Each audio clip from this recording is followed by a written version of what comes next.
उक़बा इब्ने नाफे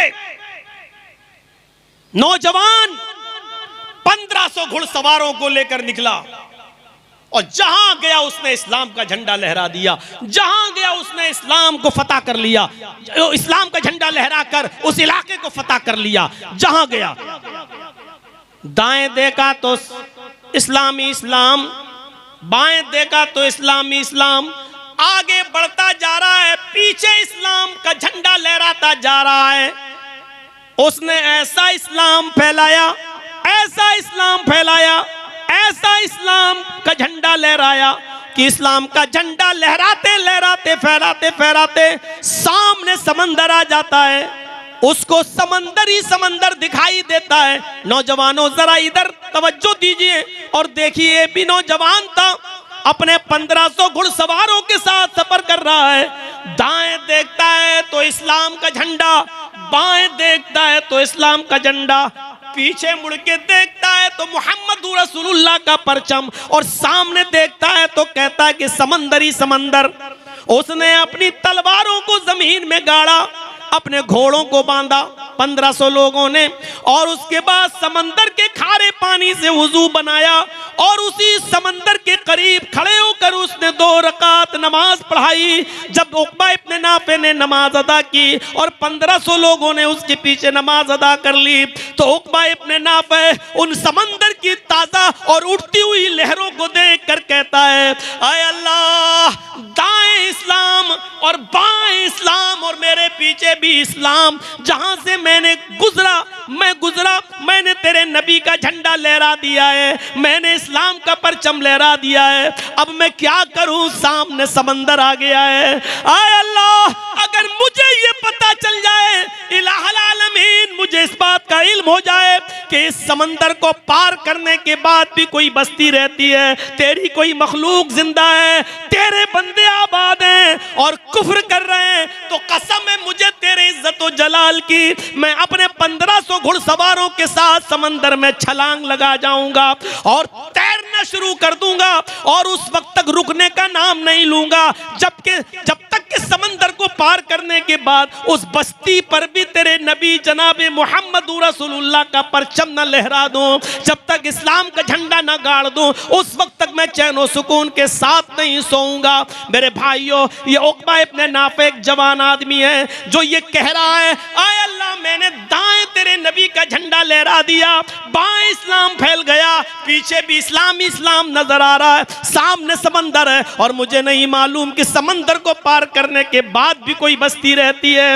अगर मुझे पता चल जाए इस समंदर को पार करने के बाद भी कोई बस्ती रहती है, तो मैं अपने घोड़ों को समंदर में डाल दूंगा और उस बस्ती पर भी तेरे नबी का परचम लहरा दूंगा। ये थे जो अपने रब की इबादत में लगे हुए थे। ये अर्श के साए में होंगे। हजरत हंजला का मामला कौन नहीं जानता।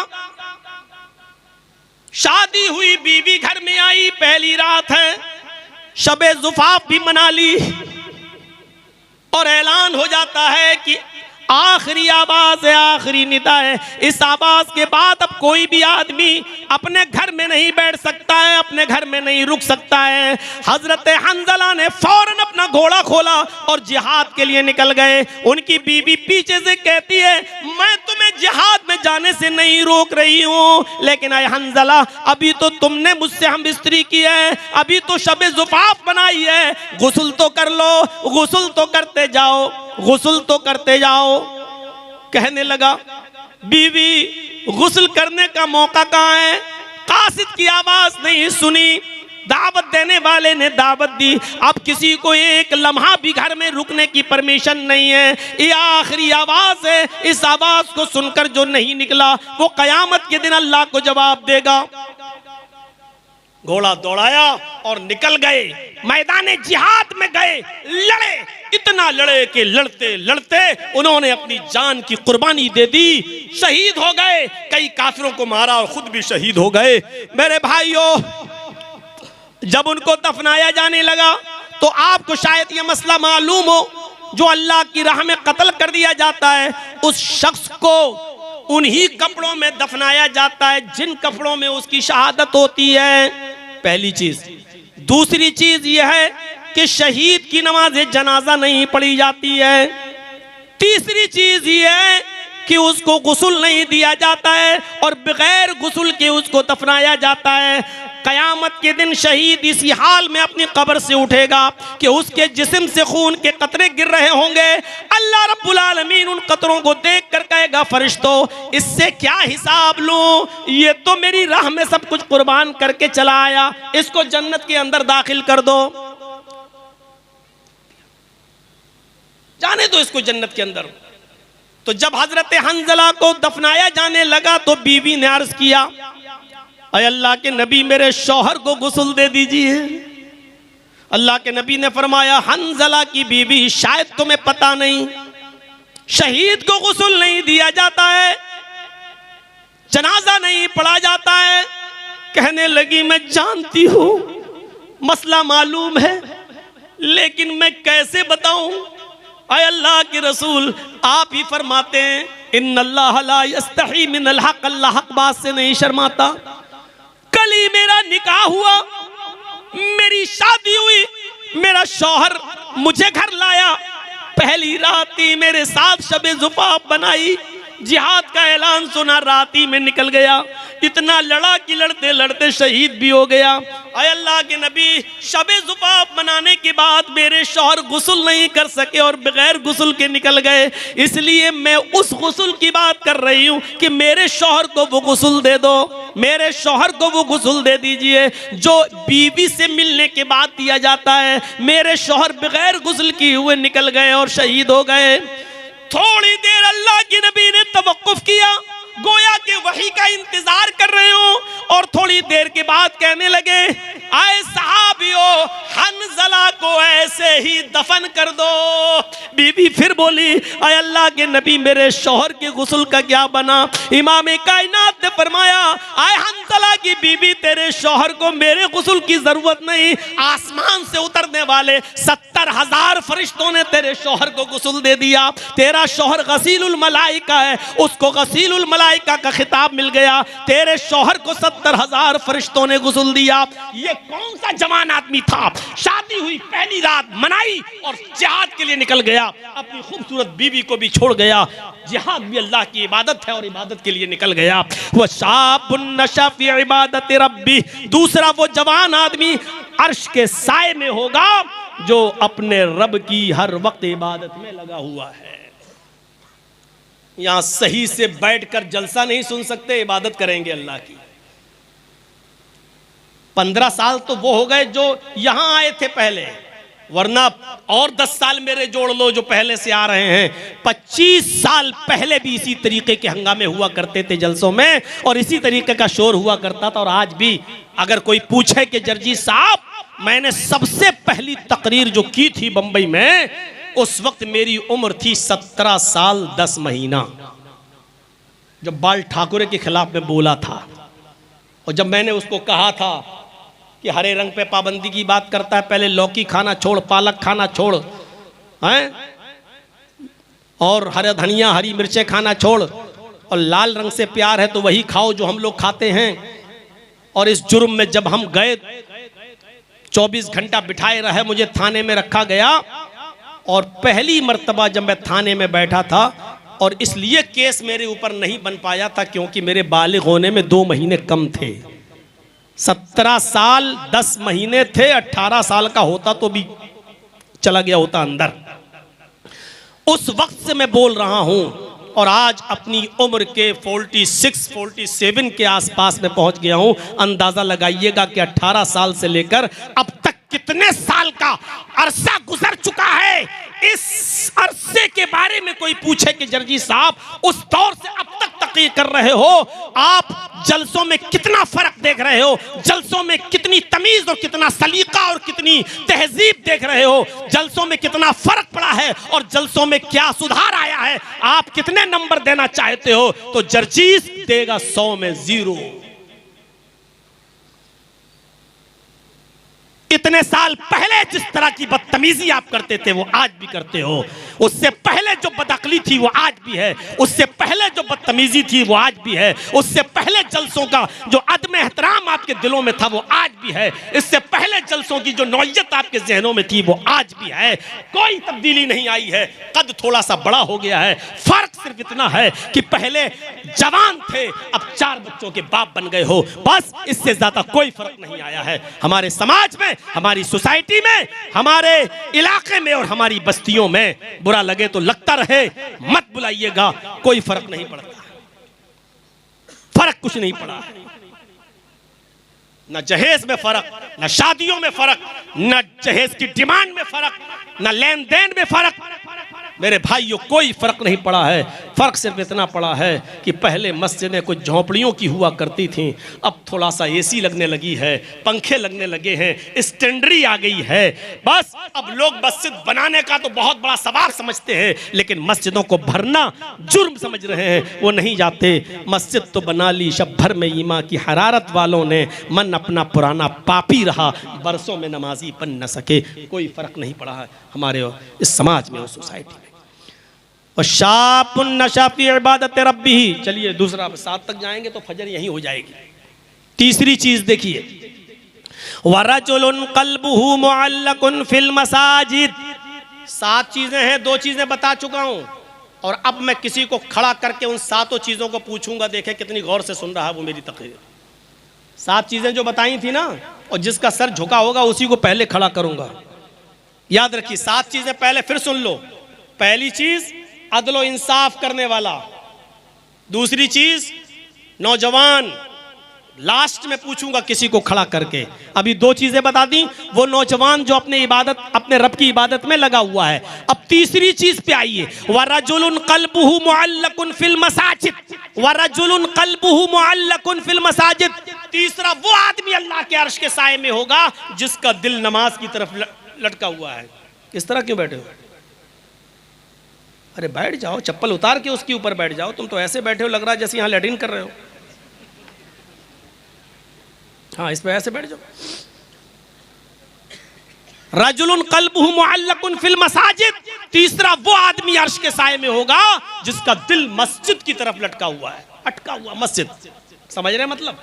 जब जोहर की नमाज पढ़ के आया, खेती बाड़ी कर रहा है, कुछ काम कर रहा है, बार बार घड़ी देख रहा है, हाँ अभी असर में टाइम है, फिर काम कर रहा है, फिर बार बार कभी सूरज की तरफ देखता है, देखे असर का वक्त हुआ कि नहीं हुआ है। और जैसे ही असर का वक्त हुआ फौरन मस्जिद में असर पढ़ के आया, काम कर में लग गया, बार बार देख रहा मगरिब तो नहीं हो रही, मगरिब तो नहीं हो रही है। और जैसे ही मगरिब का वक्त हुआ मस्जिद में मगरिब पढ़ के आया, खाना खाने बैठा घर पे, बार बार घड़ी देख रहा और मस्जिद की फिक्र लगी हुई है, ईशा का वक्त तो नहीं हुआ। और जैसे ही ईशा की नमाज पढ़ के मस्जिद में आया, सो गया।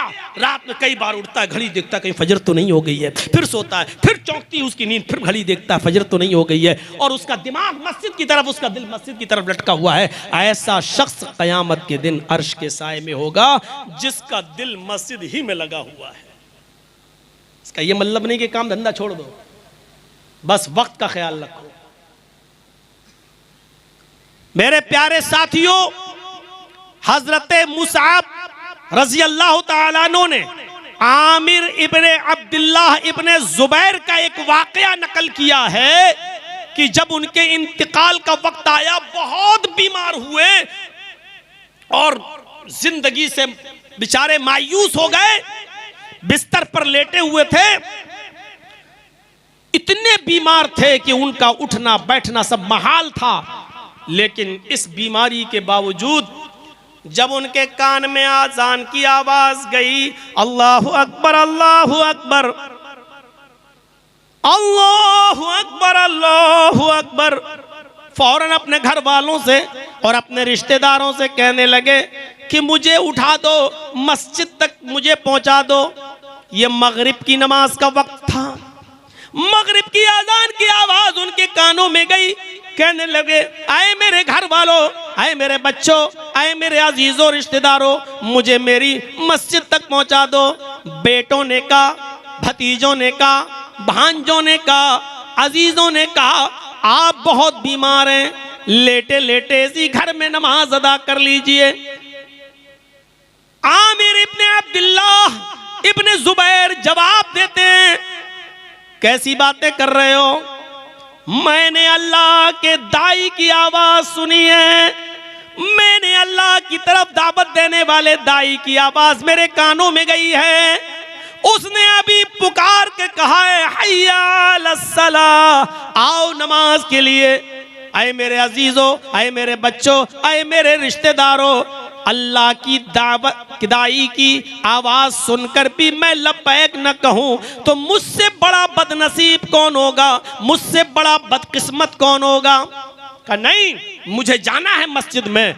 जिद की, इतनी जिद की, मुसाब इब्ने उमैर कहते हैं हजरत मुसाब कि उनको उनके रिश्तेदारों ने उठा लिया और उठाने के बाद सहारा देकर उनको मस्जिद तक पहुंचा दिया।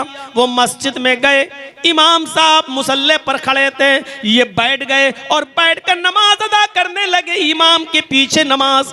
इस हाल में भी अब आप अंदाजा लगाइए कि कितने बीमार थे, अभी आपको पता चलेगा। जब पहली रकात की क़याम खत्म हुआ, रुकू में गए, रुकू में गए, इन्होंने रुकू में भी बैठकर रुकू किया, सुब्हानक अल्लाहुम्मा रब्बना व बिहम्दिका अल्लाहुम्मा इग़फिरली दुआ पढ़ा।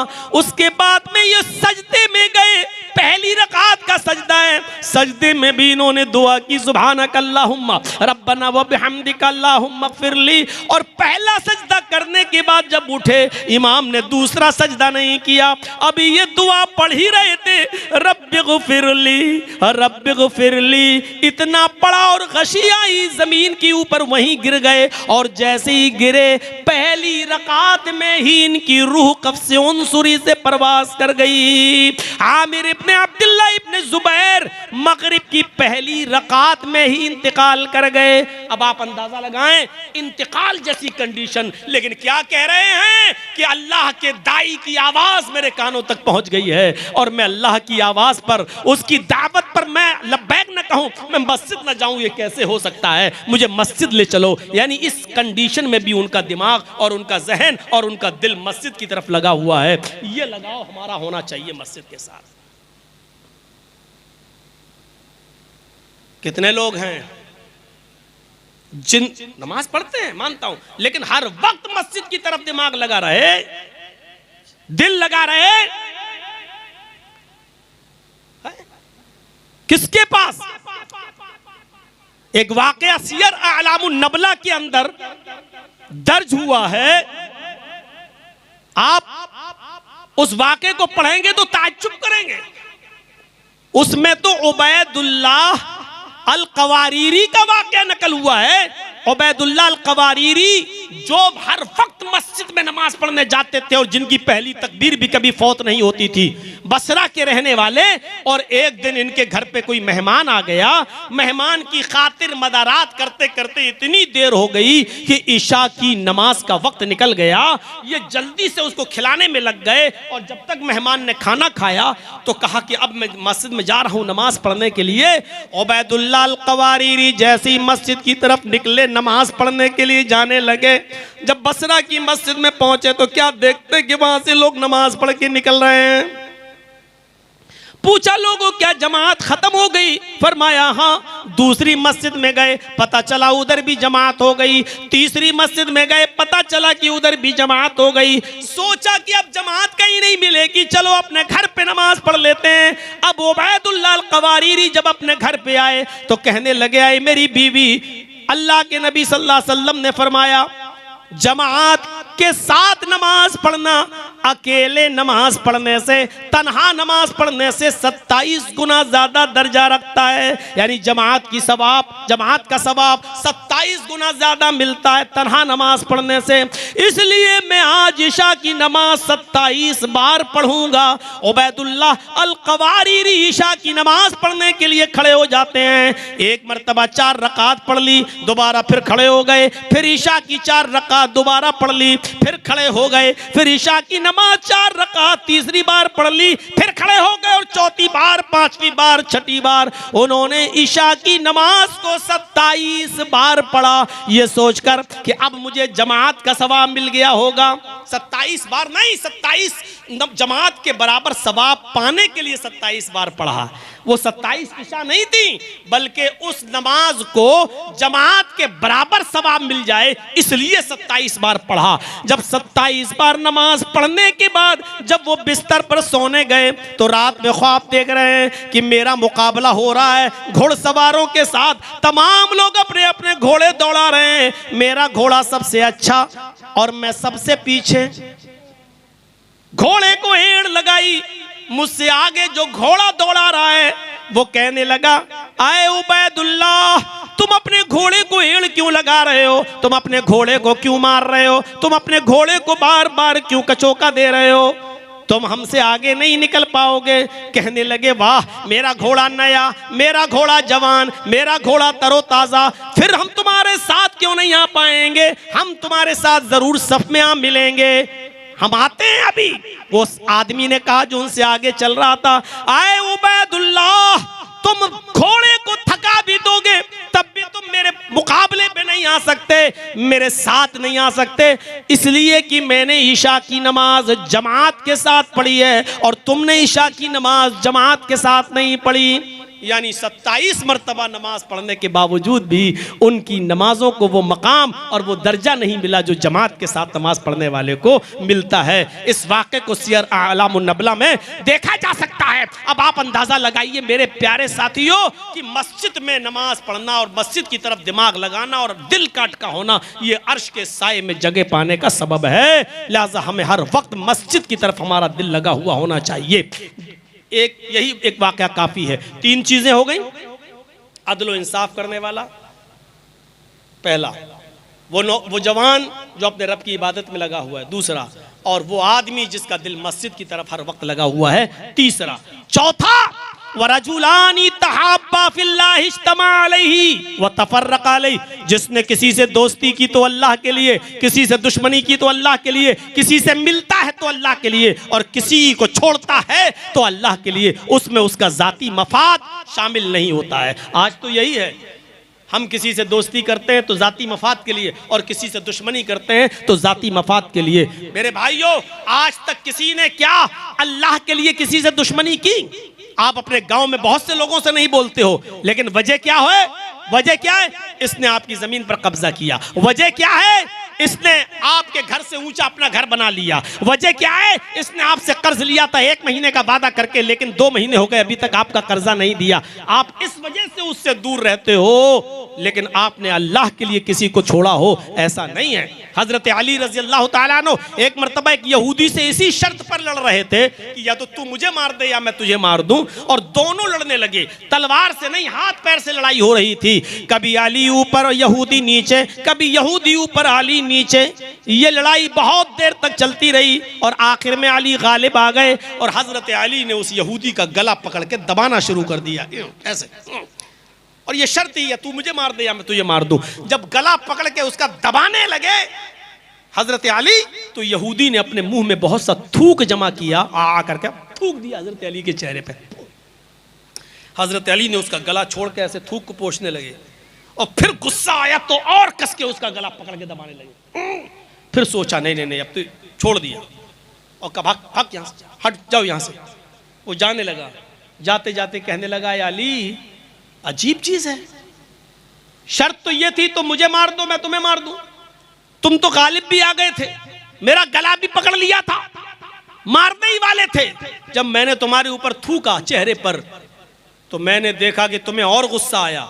जब और गुस्सा आया तो उस गुस्से में तो मैंने समझ लिया तो अब मेरी जान गई, लेकिन जब और गुस्सा आया तो तुमने मुझे छोड़ दिया। आखिर ये क्या बात रही? तो हजरत अली ने कहा, जब तक मैं गुस्से में था मैं अल्लाह के लिए था और मैं तेरा गला अल्लाह के लिए दबा रहा था और उस पर मुझे सवाब की उम्मीद थी कि अल्लाह मुझे सवाब देगा। लेकिन जब तूने मेरे चेहरे पर थूका मुझे मजीद गुस्सा आया। वो गुस्सा अल्लाह के लिए नहीं था, वो मेरे चेहरे पर थूकने की वजह से मेरे अंदर बढ़ गया। अगर उस गुस्से में तू मारा जाता तो ये अल्लाह के लिए नहीं, ये मेरा जाती इंतकाम होता, ये मेरा जाती बदला होता। इसलिए मैंने जाती बदला नहीं लिया, जाती इंतकाम नहीं लिया, फिर मैंने तुझे छोड़ दिया क्योंकि अब ये लड़ाई अल्लाह के लिए न रही। अगर इस गुस्से में तू मारा जाता तो ये मेरा जाती इंतकाम होता, अल्लाह के लिए नहीं। आपने किसी को अल्लाह के लिए छोड़ा है? हमने तो बहुत सी ऐसी बस्तियों को छोड़ दिया है। मौलाना साहब ऐसा नहीं बोलना, मौलाना साहब इसके बारे में मत बोलना, उसके बारे में मत बोलना। मैंने कहा ठीक है, मत बुलाना। मेरे भाइयों, यहां कहा जा सकता है कि आपकी शरायत पर थोड़ी जलसे होंगे। हम तो एक डॉक्टर हैं और डॉक्टर खुद समझता है मरीज का इलाज कैसे करना चाहिए, उसको कौन सी दवा की जरूरत है। जब आप खुद ही दवा देने लगे और आप खुद ही हमसे ये कहें कि ये बताइए, ये बताइए, ये बताइए, तो आप ही ना इलाज कर लो ना मरीज का, फिर हम लोगों को क्यों बुला रहे हो? मेरे भाइयों, उलमा जितने बैठे हैं इनको कभी पाबंद मत करना। मौलाना साहब ये बोलना, मौलाना साहब ऐसा बोलना। अरे तू अपने बारे में बुलवाता। एक आदमी मुझसे कहने लगा मौलाना साहब मियाँ बीवी के हुकूक पे बोलना। पता लगाया तो पता चला कि सबसे ज्यादा वही मार खाता है अपनी बीवी से। तो लोग इस बहाने अपने बारे में बुलवाना चाहते हैं कि आप बोलेंगे तो उसमें मेरी भी बात आ जाएगी, हैं? तो बहुत समझने की जरूरत है। अब तो 25-26 साल का अरसा इसमें गुजरा तो बहुत तजर्बा भी हो गया है कि कौन किस मकसद से कहता है और कौन किस इरादे से कहता है। तो रजुलानी तहब्बा फिल्लाह इज्तमा अलैहि व तफर्रका अलैहि, अल्लाह के लिए दोस्ती और अल्लाह के लिए दुश्मनी, ये 4 चीजें आपके पास मैंने बता दी हैं। अब जो चीज बताने जा रहा हूं आज हमारे मुआशरे का सबसे बड़ा नासूर, हमारे मुआशरे का सबसे बड़ा अलमिया, 5वां आदमी जो अल्लाह के अर्श के साए में होगा वो कौन है? रजुलुन दातहु इम्रातुन ज़ात मनसबिन व जमालिन फ़क़ाल इन्नी अख़ाफ़ुल्लाह। पहले एक एक लफ्ज़ पर गौर कीजिए।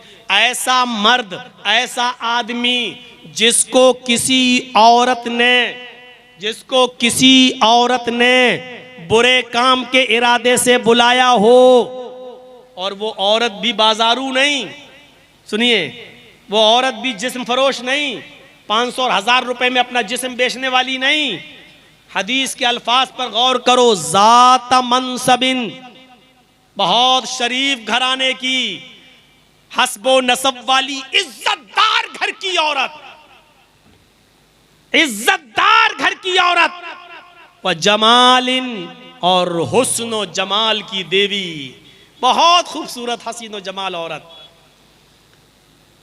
तलबत हम रातु यदात हम रातुन ज़ात मनसबी व जमाल, जिस मर्द को किसी खूबसूरत हसीन और जमील औरत ने, शरीफ घर की, खानदान की, बहुत ही ज्यादा शराफत झलक रही है उसके चेहरे पर, ऐसी शरीफ औरत, शरीफ खानदान की औरत जिसने उसको बुरे काम के लिए बुलाया और इस आदमी ने ऐसी औरत की दावत को ठुकरा दिया। नहीं, वो कह रही आओ मेरे पास, चलो मेरे रूम में, चलो मेरे कमरे में, और इसने कह दिया इन्नी अखाफुल्लाह, दूर हो जाओ, मैं अल्लाह से डरता हूं। अल्लाह के खौफ की वजह से उस औरत को छोड़ दिया तो ये आदमी भी अल्लाह के अर्श के साए में। हम तसव्वुर नहीं कर पा रहे हैं किस औरत के बारे में। अरे बाजारू औरतों का तो मैं तसव्वुर ही नहीं कर, आपको बता ही नहीं रहा हूं। ये तो रोज ऐसी औरत को जो पैसे वाली भी है, दौलत वाली भी है, जिसके पास पैसों की कमी नहीं, यानी अगर आप उसके इरादे को पूरा कर दें तो वो आपको उल्टा पैसा भी दे रही है, आपको इज्जत भी दे रही है, आपकी बात भी छिपा रही है, आपको अपने घर आने का मौका भी दे रही है, आपके पास तन्हाई के सारे मौके खुद औरत दे रही है। आओ, तुम्हें टेंशन की जरूरत नहीं है, तुम आओ मेरे पास, मैं संभाल लूंगी, कोई मामला नहीं।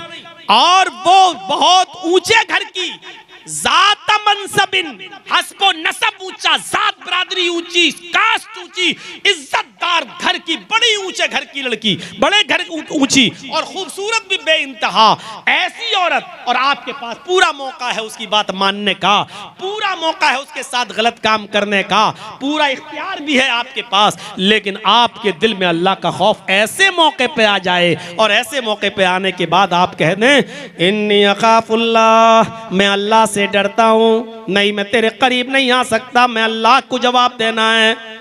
ऐसा शख्स भी क़यामत के दिन अल्लाह के अर्श के साए में होगा। बुखारी शरीफ के अंदर एक वाक़या आया है, मरसद इब्ने अबी मरसद रज़ी अल्लाह ताला अन्हु जो हालत कुफ्र में थे, इस्लाम लाए तो अल्लाह के नबी जनाब मोहम्मद रसूलुल्लाह सल्लल्लाहु अलैहि वसल्लम ने इनको मक्के में भेजा, क्योंकि ये पहले चोरियां किया करते थे। इस्लाम लाने के से पहले इनको मालूम था कि चोर बेड़ियां कैसे तोड़ता है, ताले कैसे तोड़ता है, चोरी कैसे करता है। तो कुछ सहाबा मक्के में काफिरों के पास कैद थे। अल्लाह के नबी ने कहा उनके घरों में नकब लगाकर हमारे उन मजलूम सहाबा को जिनको काफिरों ने कैद करके रख लिया है उनको छुड़ा के लाओ। अब तुम इस्लाम ला चुके हो तो एक चोरी हमारे लिए करो।